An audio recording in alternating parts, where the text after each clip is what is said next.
उद्या आहे अधिक महिन्यातली पौर्णिमा आणि पौर्णिमा तिथी ही माता लक्ष्मीला प्रिय असते आणि अधिक महिना हा भगवान श्रीहरी विष्णूंना समर्पित आहे. त्यामुळेच आपल्याला उद्या पौर्णिमेच्या दिवशी लक्ष्मी प्राप्तीसाठी काही छोटे छोटे उपाय करायचे आहेत. असे छोटे छोटे उपाय केल्याने माता लक्ष्मी आपल्या घराकडे आकर्षित होणार आहे. तर ते उपाय कोणते आणि कधी करायचे हे आपण या व्हिडिओमध्ये पाहणार आहोत. व्हिडिओ शेवटपर्यंत नक्की पहा. तर नमस्कार सर्वांना, श्री स्वामी समर्थ. स्वागत आहे तुमचं आपल्या चॅनलमध्ये. तर बघा, पौर्णिमा तिथी ही प्रत्येक महिन्याला येत असते, पण अधिक महिन्यातली पौर्णिमा ही खास आहे कारण ती 3 वर्षानंतर एकदा येत असते. बघा, जिथं माता लक्ष्मीची सेवा होते तिथे भगवान विष्णू असतातच, त्यांचं आगमन होतंच. आणि जिथं भगवान विष्णूंची सेवा होते तिथे माता लक्ष्मीचं आगमन होतं. तर आपल्याला पौर्णिमेच्या दिवशी माता लक्ष्मीची आणि भगवान विष्णूंची दोघांची सेवा तर आपण करणारच आहोत, पण असे छोटे उपाय पण करायचे आहेत आपल्याला, ज्याच्यामुळे ज्या गोष्टी लक्ष्मी मातेला प्रिय आहेत त्या गोष्टी केल्याने लक्ष्मी माता आपल्या घराकडे आकर्षित होणार आहे. बघा, आपण कधी कधी कितीही कष्ट केलं तरी आपल्या हातात पैसा टिकत नाहीये. याला कारण असतं की कुठेतरी नशिबाची साथ पण पाहिजे आहे. आणि आपण असे छोटे छोटे सेवा जर केल्या तर माता लक्ष्मी आपल्या घराकडे आकर्षित होते आणि आपल्या घरात जी प्राप्त लक्ष्मी असते त्याच्यामध्ये वरचेवर वाढ होत असते. तर उपाय करायची म्हणजे नक्की काय करायचं, तर अशा छोट्या छोट्या गोष्टी असतात ज्या की 5 मिनिटातही होऊ शकतात. त्या गोष्टी केल्याने माता लक्ष्मी आपल्या घराकडे आकर्षित होते. त्यामुळेच उद्या सकाळी आपण जेव्हा आंघोळ वगैरे करून स्वच्छ होऊ तेव्हा आपल्याला उंबऱ्याचं पूजन करायचं आहे. आता माता लक्ष्मीला काय प्रिय आहे, तर हळद प्रिय आहे.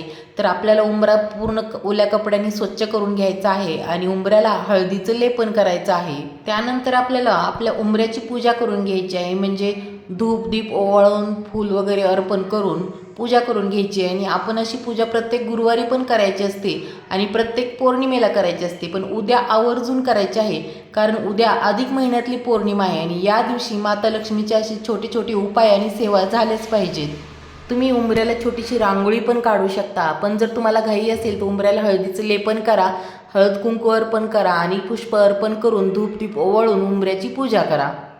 आणि आपल्याला त्याचबरोबर आपल्या घराचा दरवाजा आहे तो पण ओल्या कपड्याने पुसून स्वच्छ करून घ्यायचा आहे. आणि त्यानंतर आपल्याला माता लक्ष्मीला आकर्षित करणारं एक चिन्ह काढायचं आहे. होय, आणि ते चिन्ह म्हणजे आपल्याला स्वस्तिक काढायचं आहे. जेव्हा आपण दरवाजा स्वच्छ करून घेऊ तेव्हा आपल्याला स्वस्तिक चिन्ह काढायचं आहे. आणि स्वस्तिक चिन्ह जे आहे ते माता लक्ष्मीला आपल्या घराकडे आकर्षित करत असतं. आणि माता लक्ष्मीला हळद अतिशय प्रिय आहे, त्यामुळे उद्या सकाळी आपल्याला हळदीचं स्वस्तिक काढायचं आहे.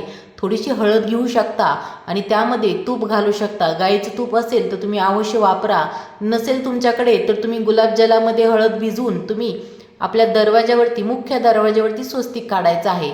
आणि ते स्वस्तिक स्पष्ट दिसेल असं नाही, पण आपल्याला स्वस्तिक काढायचं आहे आणि त्यामध्ये 4 थेंब पण द्यायचे आहेत आणि 2-2 बाजूला दोन्ही साईडला 2-2 रेषा ओढायच्या आहेत. स्वस्तिक हे मांगल्याचं, शांततेचं प्रतीक आहे आणि आपण जेव्हा पण कोणतं शुभ काम करतो तेव्हा आपण सुरुवात कशाने करतो, स्वस्तिक काढून. कोणतीही पूजा जरी करायची असली तर आपण पहिलं स्वस्तिक काढतो. त्यामुळे उद्याच्या पौर्णिमेला आपण आपल्या दरवाज्यावरती स्वस्तिक आवर्जून काढावं आणि ते पण हळदीचं स्वस्तिक काढावं. कारण उद्याची पौर्णिमा ही खूप महत्त्वाची आहे. ती अधिक महिन्यातली आहे, ती प्रत्येक 33 महिन्यांनी येते. प्रत्येक महिन्याला पौर्णिमा असतेच. आपण हे सर्व उपाय करतच असतो, पण उद्या अजिबात विसरायचं नाही. आवर्जून आपल्या दरवाज्यावरती हळदीचं स्वस्तिक आवर्जून काढायचं आहे. स्वस्तिक हे शांततेचं, मांगल्याचं प्रतीक आहे आणि आपण जेव्हा आपल्या दरवाज्यावरती असं हळदीचं स्वस्तिक काढू तेव्हा कोणतीही निगेटिव्हिटी आपल्या घरामध्ये प्रवेश करत नाही, ती उंबऱ्याच्या बाहेर राहते. त्यामुळे आपल्याला उद्या पौर्णिमेच्या दिवशी आवर्जून असं हळदीचं स्वस्तिक काढायचं आहे. आणि उद्या तर अधिक महिन्यातली पौर्णिमा आहे, त्यामुळे त्याचं अधिक महत्त्व आहे. आपण उंबऱ्यावरती पण स्वस्तिक काढू शकता, मग खाली कुंकवाने स्वस्तिक काढलं तरी चालेल, पण जेव्हा आपल्याला दरवाज्यावरती स्वस्तिक काढायचं आहे तेव्हा आपण हळदीमध्येच काढायचं आहे. माता लक्ष्मी आपल्या घराकडे आकर्षित होण्यासाठी तुम्ही नेहमी पण रांगोळी काढताना अशा शुभचिन्हाचा वापर करू शकता, म्हणजे की स्वस्तिक काढणे, गोपद्म काढणे, अष्टदल कमल रांगोळीमध्ये काढणे. या शुभचिन्हाचा वापर केल्याने माता लक्ष्मी आपल्या घराकडे आकर्षित होत असते. आणि छोटीशी का होईने रांगोळी आपल्या दारात अवश्य असावी, त्यामुळे निगेटिव्ह शक्ती आपल्या घरामध्ये प्रवेश करत नाही. बघा, या छोट्या छोट्याशाच गोष्टी असतात पण आपण त्याकडे दुर्लक्ष करतो, पण त्या खूप महत्त्वाच्या असतात. त्यामुळे हे स्वस्तिक काढणे किंवा रांगोळीमध्ये गोपद्म काढणे हे खूप महत्त्वाचे आहे. वाटायला ते सोपं असतं, अगदी 2 मिनिटात होणारं काम आहे आणि त्यामुळेच आपण जास्त महत्त्व देत नाही, पण हे खूप महत्त्वाचं आहे. आणि उद्या तर आवर्जून तुम्ही छोटीशी रांगोळीही काढा आणि आपल्या दरवाजावरती, मुख्य दरवाजावरती हळदीचं स्वस्तिक काढायला विसरू नका. बाकीचे सेवा करणं शक्य नाही झालं तुम्हाला, तर ही स्वस्तिक काढण्याची सेवा करण्यासाठी तुम्हाला फक्त 2 ते 5 मिनिटं लागू शकतात. तर बघा, अतिशय छोटीशी माहिती होती, पण तेवढीच महत्त्वाची आहे ही माहिती. तुम्हाला जर ही माहिती आवडली असेल तर व्हिडिओला लाईक करा, कमेंट करा आणि चॅनलला अजून सबस्क्राईब केलं नसेल तर चॅनलला सबस्क्राईब करा. तोपर्यंत सर्वांना धन्यवाद.